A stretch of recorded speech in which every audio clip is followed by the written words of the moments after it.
Town's Disaster Risk Management Centre says it is on high alert following an intense frontal weather system that has made landfall in the Western Cape.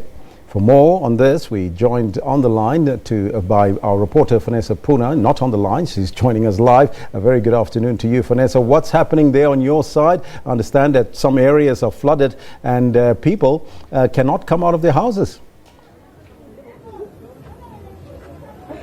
Yes, indeed. We've had heavy rainfall overnight and most part of this morning. And of course, earlier on, we were in areas such as the Nova Park, where entire roads are flooded. People saying that they can't get out of their homes. And sadly, that this is not a new phenomenon. Every winter, the same thing does happen. At the moment, we are in Kosovo, informal settlement in Philippi, where residents here are also battling to stay warm and to stay dry. Joining me is Tandiswa Bukolo. Tandiswa, there's been heavy rainfall overnight. How is your community managing with the flooding? We see even now there's flooding all over the shacks. Can I speak Xhosa? Yeah. Singenelwa ngamanzi. And oko ubusika buqalile oko sithuba emanzini. Impahla zethu zimanzi. And sineminyaka ngoku until ndafika apha eKosovo ngo99 until ngoku oko sangenelwa ngamanzi. Akho mntu usihoyayo apha. Tandiswa Bukolo, they're telling us that she's been living in Kosovo informal settlement since 1999 and that this is not a new phenomenon.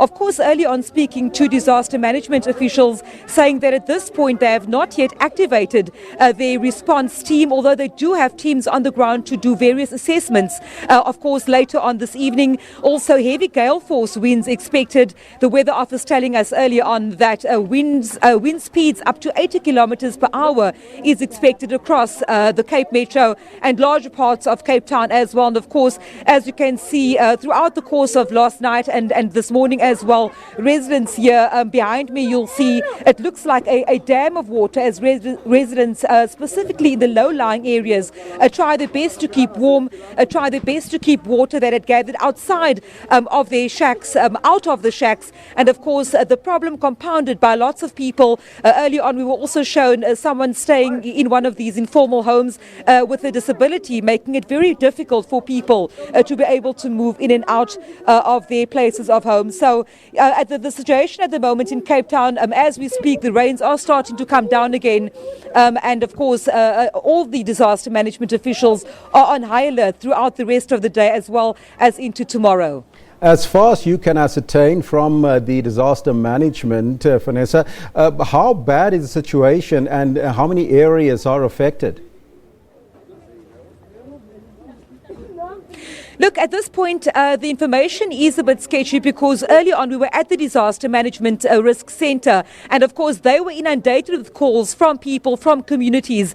They said to us a short while ago that many of those roads that have been flooded as a result of, for example, blocked drains, etc., most of those flooding have dissipated. But of course, with more heavy rains expected over the next few hours or so, we can expect low-lying areas. I know that my colleague Tandiswa Mawu is in Langa, for example, at this moment, where people are also working very hard to secure the roofs of their informal homes by putting black bags and plastic over there to keep dry and to keep warm. So at this stage, disaster management is saying they are on high alert. They are keeping tabs on the weather situation here in Cape Town, and of course the discomfort that will come with heavy downpours as well as flooding.